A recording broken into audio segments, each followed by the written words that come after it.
ভুতুরে পোস্টম্যান। এই কথা হলো সেই যুগের, যেই যুগে মোবাইল ফোন ছিল না, ইন্টারনেট ছিল না, সোশ্যাল মিডিয়াও ছিল না। একে অপরের সাথে কথা বলার জন্য একে অপরকে চিঠি লিখতে হতো, আর পোস্টম্যান ঘরে ঘরে গিয়ে চিঠি বিতরণ করত। এই কাহিনী সেই যুগের, যে যুগে পোস্টম্যান লোকদের জীবনের একটা অভিন্ন অঙ্গ ছিল। রঘু নামের একজন পোস্টম্যান ছিল। ও সারাটা দিন সাইকেল করে শহরের প্রতিটা গলিতে ঘুরতো আর ঘরে ঘরে গিয়ে চিঠি বিতরণ করত। রাত্রের সময় ছিল আর শেষ চিঠি ছিল। রঘু নিজের সাইকেল নিয়ে চিঠি দিতে চলে যায়। আজকে তো অনেক রাত হয়ে গেছে, বাড়ি ফিরলে নিশ্চয়ই বউ বকা দেবে। রঘু ঠিকানায় পৌঁছে যায়। পোস্টম্যান এসেছে, পোস্ট নিয়ে এসেছে। ভেতর থেকে না কোনো আওয়াজ আসে আর না কেউ দরজা খোলে। শুনুন, আপনার চিঠি এসেছে। মনে হয় সবাই শুয়ে পড়েছে। রঘু দরজায় ঠক ঠক আওয়াজ করতে থাকে, তো দরজা নিজের থেকে খুলে যায়। রঘু যেই ভেতরে যায় অমনি দরজা বন্ধ হয়ে যায়। মনে হচ্ছে কিছু একটা গন্ডগোল আছে। কেউ আছে? আমি চিঠি নিয়ে এসেছি, পোস্টম্যান। তখনই একটা ডাইনি হাসতে হাসতে অন্ধকার ভেদ করে রঘুর সামনে এসে দাঁড়ায়। ডাইনিকে দেখে রঘু ভেতর থেকে ভয় তো পেয়ে যায়, কিন্তু বাইরে থেকে বুদ্ধিমানের মতো কাজ করে। মনে হয় আমি ভুল জায়গায় এসে গেছি, ক্ষমা করবেন। ডাইনি জোরে জোরে হাসতে লাগে। তুই একদম ঠিক ঘরে এসেছিস। অনেক বছর ধরে এই ঘরে আমি বন্দি ছিলাম। তুই এসে দরজা খুলে আমায় মুক্ত করলি। খুব ভালো কাজ হয়েছে আমার হাত থেকে। ঠাকুর আমাকে আশীর্বাদ দেবে। আমি আসি। এভাবে কি করে যেতে দি? হ্যাঁ, তোমার ইচ্ছেটা কি? দরজা তো তুই খুলে দিলি, এখন আমায় বাইরে ঘোরা, বাইরের দৃশ্য দেখা, আমার খাবারের আয়োজন কর। এইটা আমি কি করে করতে পারি? খুবই সোজা, আমি তোর শরীরে ঢুকে যাব। ডাইনি রঘুর শরীরে ঢুকে যায় আর রঘু জোরে জোরে হাসতে লাগে। রঘু এবার ঘরে আসে। বাবা এসে গেছে, বাবা এসে গেছে, বাবা এসে গেছে। বাবা, কি হয়েছে তোমার? কোথায় ছিলে এতক্ষণ? এত রাত হয়ে গেল, ঘরে আসছিলে না কেন? রঘু ঘরের দরজা বন্ধ করে দেয় আর জোরে জোরে হাসতে লাগে। মদ খেয়েছো নাকি? হাসছো কেন এভাবে? আমি রঘু নয়, ডাইনি। এইটা শুনে রঘুর স্ত্রী আর ওর ছেলে ভয়েতে কাঁপতে থাকে, আর রঘু নিজের স্ত্রী আর ছেলেকে মেরে ফেলে আর ওদের রক্ত খেয়ে নেয়। সকাল হয়ে যায়। রঘু নিজের সাইকেল নিয়ে চিঠি বিতরণ করতে বেরিয়ে পড়ে। পোস্টম্যান এসেছে, পোস্ট নিয়ে এসেছে। একজন মহিলা দরজা খোলে। কি এনেছো? মানি অর্ডার না চিঠি? তোমার মৃত্যু নিয়ে এসেছি। কি বাজে বলছো? রঘু মহিলাকে ধরে নেয় আর টানতে টানতে ঘরের ভেতর নিয়ে যায় আর দরজা বন্ধ করে দেয়। রঘু ওই মহিলার রক্ত খেয়ে ওকে মেরে ফেলে। পোস্টম্যান এসেছে, পোস্ট নিয়ে এসেছে। এইভাবেই রঘু ঘরে ঘরে চিঠি দেবার ভান করে যেত আর গিয়ে ঘরের সব সদস্যদের রক্ত খেয়ে ওদের মেরে ফেলতো। আর এভাবেই রঘু পোস্টম্যানের আতঙ্ক শহরের চারিদিকে ছড়িয়ে পড়ে। পোস্টম্যানের নাম শুনলেই সবাই কেঁপে উঠত। ঘরের বাইরে পোস্টম্যান এলেই কেউ দরজা আর খুলতো না। এদিকে পোস্ট অফিসেও রঘুর আতঙ্ক ছড়িয়ে পড়ে। ও চিঠি নিতে যদি অফিসে আসতো তো কেউ ওকে আটকানোর চেষ্টাও করতো না, কারণ সবাই জানতো যে রঘু আর পোস্টম্যান নেই, ডাইনির বাহন হয়ে গিয়েছে। একদিন রঘু পোস্ট অফিস থেকে চিঠি নিয়ে বেরিয়ে যায়। তখনই পোস্ট অফিসে একটা চিঠি নিয়ে ডিটেকটিভ করণ আসে। এই চিঠিটা আমার বাড়ি থেকে ছেড়েছিল। পোস্টমাস্টার চিঠি দেখলো।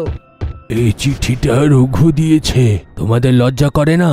তোমরা একটা খুনি পোস্টম্যানকে নিজের এখানে কাজে রেখেছো। সে আমার বাড়ি এসে আমার স্ত্রীকে মেরে ফেলেছে। আমি এই চিঠিটা তাকে দিল্লির থেকে পাঠিয়েছিলাম। যখন তার কোনো উত্তর আসলো না তো বাড়িতে আসলাম, কিন্তু সে মারা গেছিল। এই পোস্টম্যান ওকে মেরেছে। আপনি কে?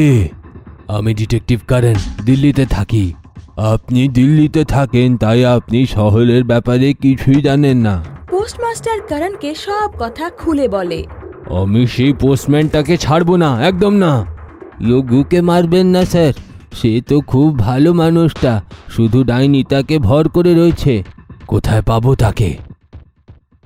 পোস্টম্যান এসেছে, পোস্ট নিয়ে এসেছে।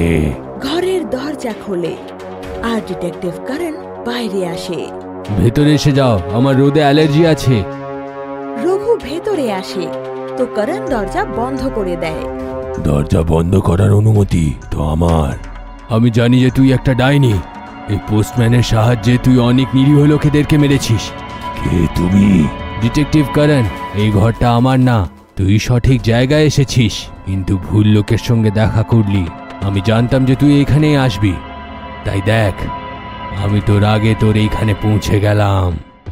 আমার স্ত্রীকে মেরে তুই এইটা শুরু করেছিলিস, কিন্তু শেষটা আমিই করব। রঘু ডিটেকটিভের ওপর হামলা করে, তখনই ডিটেকটিভ ওকে ফাঁকি দেয় আর রঘুর মুখে হাত ঢুকিয়ে ডাইনিকে বাইরে টেনে বের করে। তুই রঘুকে তো বাঁচিয়ে নিলি ডিটেকটিভ, কিন্তু নিজেকে কি করে বাঁচাবি? হ্যাঁ, সেইটার ব্যাপারে তুই চিন্তা করিস না, তার পুরো ব্যবস্থা আমি করে এসেছি। তান্ত্রিক বান্ত্রিক তো কোথাও দেখা যাচ্ছে না। হ্যাঁ, কি এমন ব্যবস্থা আছে তোর? ডিটেকটিভ নিজের মোবাইল বের করে আর সেটার মধ্যে ডাইনিকে টেনে নেয়। ডাইনি মোবাইলে বন্দি হয়ে যায় আর ওখানে চিল্লাতে থাকে, আরে এটা আমি কোথায় ফেসে গেলাম, আমায় বের করো। এটা তো দেখছি সেই ঘরের থেকেও ছোট। হ্যাঁ, আমি একটা ডিটেকটিভ ডাইনি, আমি এই তান্ত্রিক ফান্ত্রিকে বিশ্বাস করি না। আমি স্মার্টফোন রাখি সঙ্গে। এই ফোনের মধ্যে এমন একটা সফটওয়্যার আছে যে এইটা বড়োর থেকে বড় ভূতকেও বন্দি করে নেবে। স্যার, আপনি ডাইনিটাকে বন্দি তো করে নিলেন, কিন্তু ওকে মারবেন কি করে? সে যদি আবার বাইরে আসলো তো?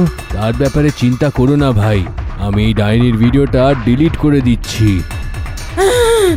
না না না, ছেড়ে দাও আমায়, ছেড়ে দাও, ছেড়ে দাও। ডিটেকটিভ ডাইনিকে মোবাইল থেকে ডিলিট করে দেয়। এইভাবে ডিটেকটিভ ডাইনিকে মেরে ফেলে আর রঘুর সাথে সাথে পুরো শহরকেও ডাইনির হাত থেকে বাঁচিয়ে ফেলে। শয়তানি বাচ্চা। রাতের শুনশান সময় রিধিমা আর সঞ্জীব হাঁটতে হাঁটতে ঘরের থেকে অনেক দূরে জঙ্গলের দিকে বেরিয়ে আসে।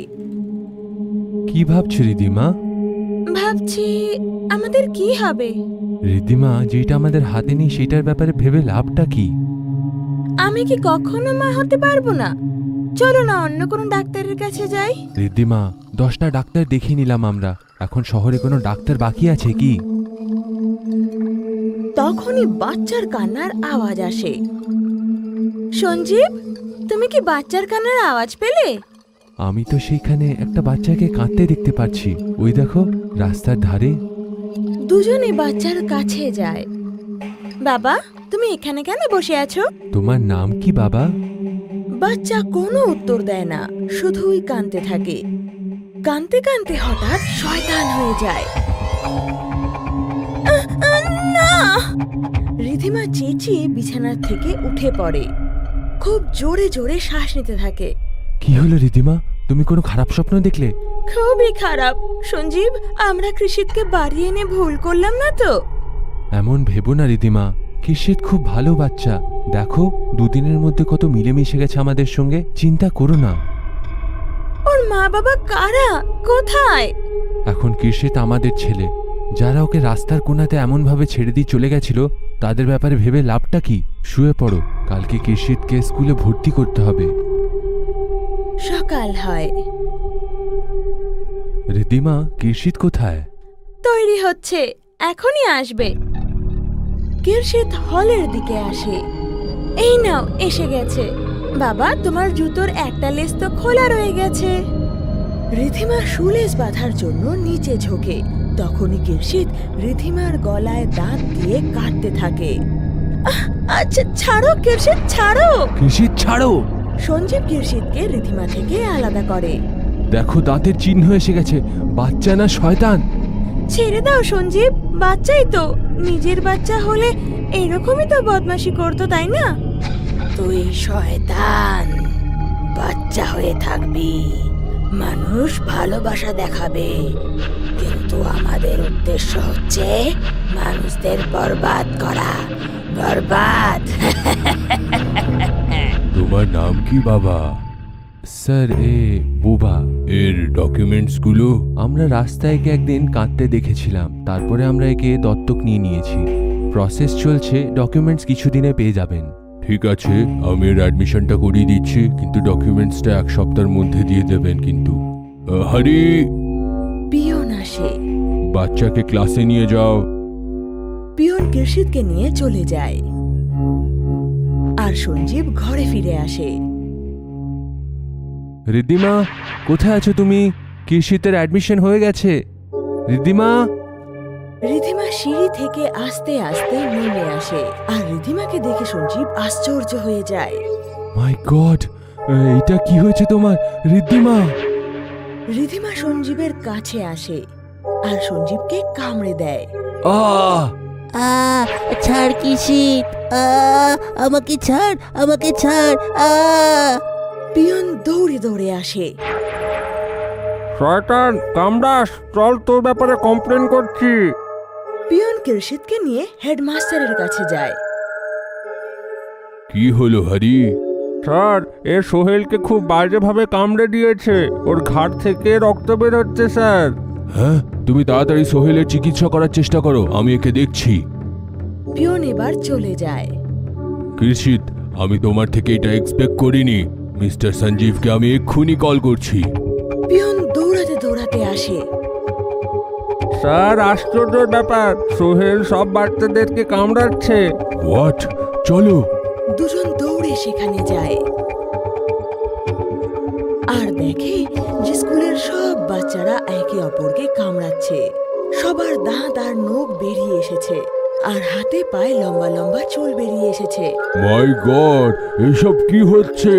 I said stop it, stop it. তখনই একটি দাঁত আর নখ বের করা শরীরে চুল গজানো টিচার কাঁদতে কাঁদতে হেডমাস্টারের কাছে এসে বলে, মিস মেহরা, এইসব কি হচ্ছে? স্যার, ওই সোহেল আমাদের কামড়েছে। কাঁদতে কাঁদতে টিচার হেডমাস্টারকে জড়িয়ে ধরে আর তাকেও কামড়ে দেয়। ও মিস মেহরা, এইটা আপনি কি করলেন? হরি, তাড়াতাড়ি এসো। পুলিশ, ডাক্তার, সবাইকে ফোন করো। ব্যাপারটা খুব খারাপের দিকে যাচ্ছে। হরি ছুটতে ওখান থেকে বেরিয়ে যায় আর কিছুক্ষণের মধ্যে হেডমাস্টার হাসতে লাগে। ওনারও দাঁত আর নখ বেড়ে গেছে। এখন ও মিস মেহরাকে কামড়ে দেয়। এইভাবেই সব টিচার আর স্টুডেন্টরা একে অপরকে কামড়াচ্ছিল। এদিকে হরি হেডমাস্টারের অফিসে আসে। ওখানে কেলশিত মাথা নিচু করে দাঁড়িয়েছিল। আরে এই সব তোমার জন্য হয়েছে। আরে কে তুমি? হ্যালো, আরে পুলিশ স্টেশন।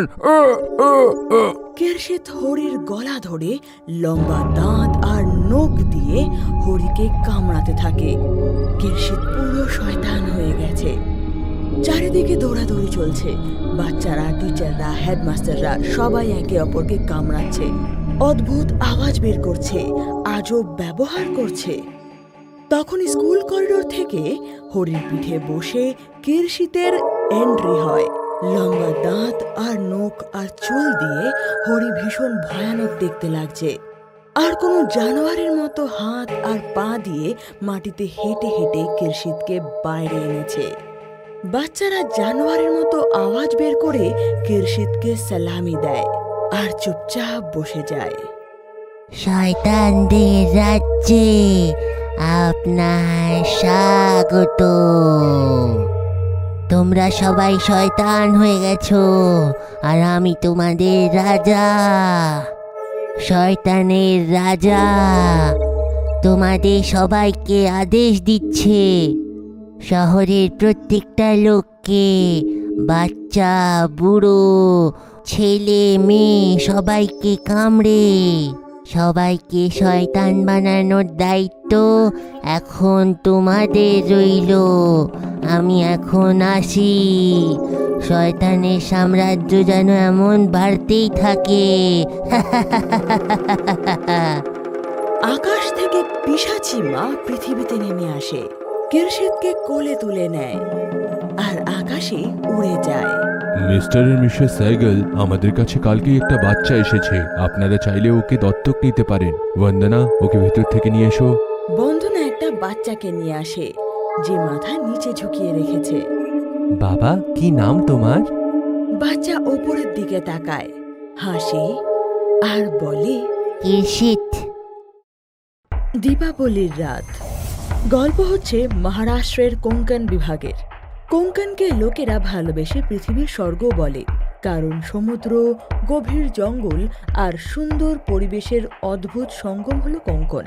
কোঙ্কণ মুম্বাই শহর থেকে অনেক কাছে, 200 থেকে 250 কিলোমিটার দূরত্বেই ছড়িয়ে আছে। রমন নিজের স্ত্রী শ্বেতা আর 7 বছরের ছেলে মিহিরের সাথে মুম্বাইতে জব করত। ওর স্ত্রীও আইটি কোম্পানিতে একটা ভালো পজিশনে ছিল। রমনের জন্মস্থান কোঙ্কণ ছিল।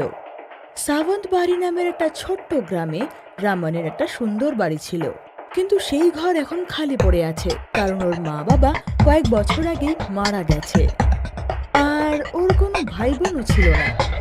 দীপাবলির কথা, সবার দীপাবলির ছুটি আরম্ভ হয়েছিল। একদিন শ্বেতা রমনকে বলল, এইবার আমরা দীপাবলিতে সাবন্তবাড়ি যাব। সেখানে আমাদের এত সুন্দর ঘর রয়েছে, কে জানে কি অবস্থায় আছে। আমরা যাতায়াত করলে বাড়িটাও ঠিকঠাক থাকবে। রমন রাজি হয়ে গেল। পরের দিন সবাই গাড়িতে বসে সাবন্তবাড়ির জন্য বেরিয়ে পড়ল। রাস্তায় আনন্দ করতে করতে ওরা কখন সাবন্তবাড়ি পৌঁছে গেছে বুঝতেই পারেনি। যখন ওরা নিজের ঘর দেখল, ওরা আশ্চর্য হয়ে গেল। বাড়ি একদম নিস্তব্ধ আর একলা ছিল, আর ঘরের চারদিকে লম্বা লম্বা ঘাস আর ঝোপঝাড় বেড়ে গিয়েছিল। বাবা, এটা তো হন্টেড হাউস। বাবা, আমি যখন ছোট ছিলাম তখন আশেপাশে অনেক বাড়ি ছিল। হয়তো আমাদের প্রতিবেশী অন্য কোথাও চলে গেছে। কোনো ব্যাপার না, আমরা এটাকে আবার ঠিক করে নেব। রমন, তুমি শ্রমিকদের ব্যবস্থা করো। রমন একজন গ্রামবাসীর সাহায্যে কিছু শ্রমিকদের নিয়ে আসে, কিন্তু শ্রমিকরা আতঙ্কিত ছিল। কিছু লোক ভেতরে পরিষ্কার করো, কিছু লোক বাইরের কাজগুলো দেখো। যেই একটা শ্রমিক ঘরের মেন গেট খোলে, ওর সামনে একটা ভয়ানক পিশাচ দরজার কাছে দাঁড়িয়ে হাসছিল।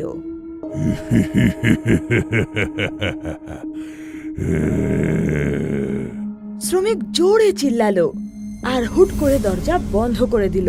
কি হলো? ভিতরে ভূত।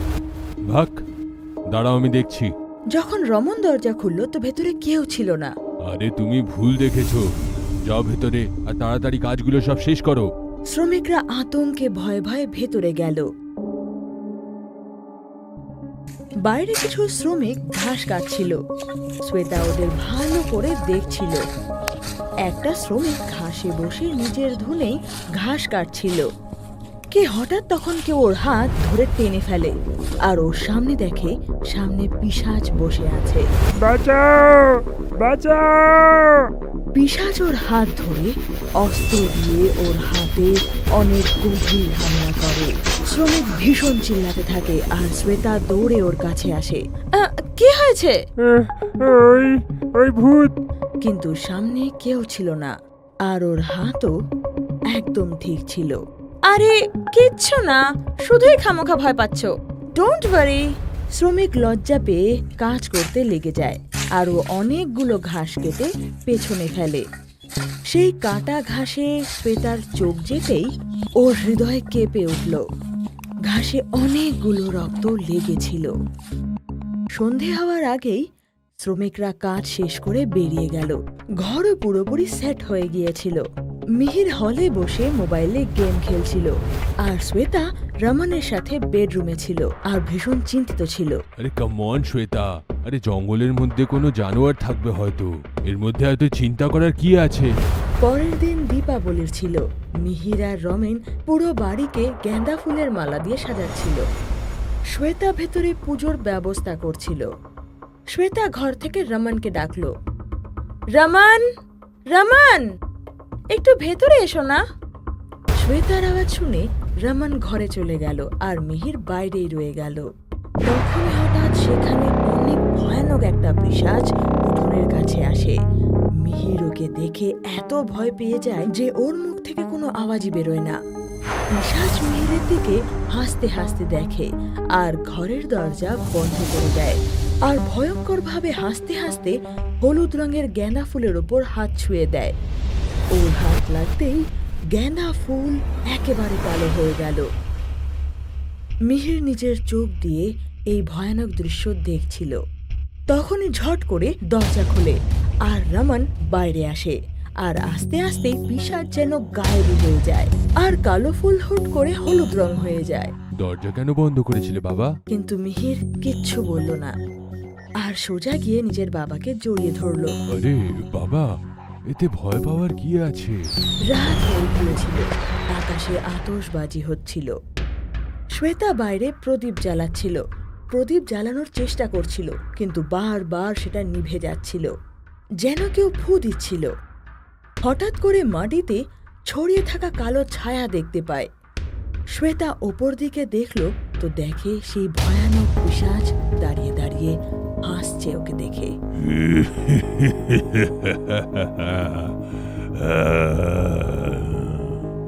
শ্বেতা প্রদীপ ছেড়ে ছুটে নিজের ঘরে পালায় আর ভেতর থেকে দরজা বন্ধ করে দেয়। ভেতরে রমন মিহিরকে বোঝাচ্ছিল, ডোন্ট ওয়ারি বাবা, সেটা তোমার ভুল ধারণা ছিল।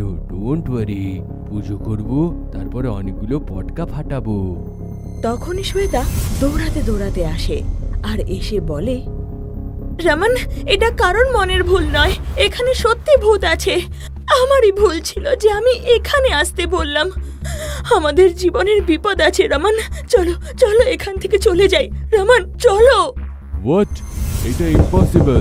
তখনই হঠাৎ কেউ জোরে জোরে দরজা পিটতে লাগলো, জানালা পিটতে লাগলো। শ্বেতা আর মিহির রমনকে জড়িয়ে ধরলো।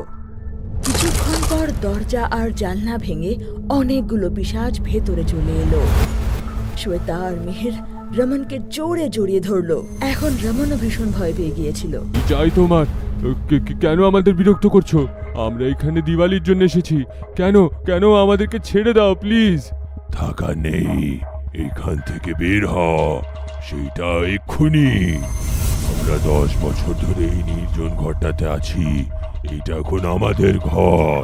বের হ এখান থেকে, বের হ এখান থেকে। রমন অসহায় ছিল, শ্বেতা আর মিহিরও হতভম্ব হয়ে গিয়েছিল। একটা পিশাচ ভেতরে গিয়ে ওদের সব জিনিস একটা বাক্সে ভরে নিয়ে আসে। রমন আর শ্বেতা ভয়েতে ওদের থেকে ব্যাগগুলো নিয়ে আর মিহিরকে সাথে নিয়ে কারে বসে দীপাবলির সেই রাত্রেই মুম্বাইয়ের জন্য বেরিয়ে পড়ে। মুম্বাইতে সেই পরের দিন রমন কোঙ্কনের একটা বিল্ডারকে ফোন করে আর সেই ভুতুরে বাড়ি বিক্রি করে দেয় আর ওর থেকে অনলাইনে টাকা ট্রান্সফার করিয়ে নেয়। আর তারপর কখনো সামন্ত বাড়িতে পা না রাখার সিদ্ধান্ত নেয়।